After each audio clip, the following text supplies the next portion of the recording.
Hey guys, Phil with Tactical Civilian Training, back with episode number 4, and as promised, this is the Fix It episode.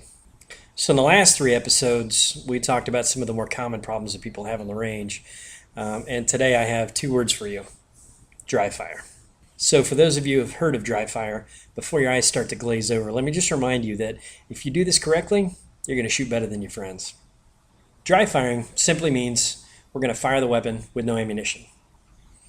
So we're going to remove the magazine, open the slide, make sure there's no ammunition present. Gun's empty, slide forward, and we're going to assume our 2-handed grip. Once we're comfortable with our grip, we need to find a bare wall. So for this drill, we're going to use the wall as our backdrop. We're going to get our good 2-handed grip, get into our shooting position, and we're going to place the barrel of the gun about 1 inch away from the wall. Then we're going to line up our sights, all of our focus on the front sight. Back sight's going to be a little bit blurry, and we're not focusing on anything on the wall. So all of our focus on the front sight, sights are lined up, and we're going to go for our trigger squeeze. Just like that. Now normally I would tell you to simply rinse and repeat, but I want to throw something extra in there for you, and that's called trigger reset. So after you fired that shot, we're going to hold the trigger all the way back.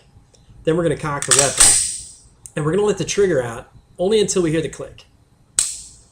At that point, we're going to reapply pressure until we kind of hit a wall. You'll feel it as you squeeze the trigger back. You'll kind of feel it when you hit that point that if you go any further, the gun's going to fire. So we're going to hold the trigger to the back, cock it, line up our sights, let the trigger out till it clicks, and fire again. Holding the trigger to the back, cocking, line up our sights, let the trigger out to the reset point, and firing again. Now that drill is going to help us work on 2 of the more difficult fundamentals of shooting, which are sight alignment and trigger press. Now what we're looking for is movement of the front sight. If the front sight's moving left or right or up or down, that means that we're either doing something wrong with our finger placement and we need to adjust that, or we're squeezing the trigger too fast and we need to slow down with our trigger press. So if you can practice this drill 5 to 10 minutes a day, a couple of times a week, it's going to, number 1, make you a better shot. Number 2, it's going to help you combat those problems that we were talking about in the first couple of videos. My name is Phil with Tactical Civilian Training. Thanks for watching.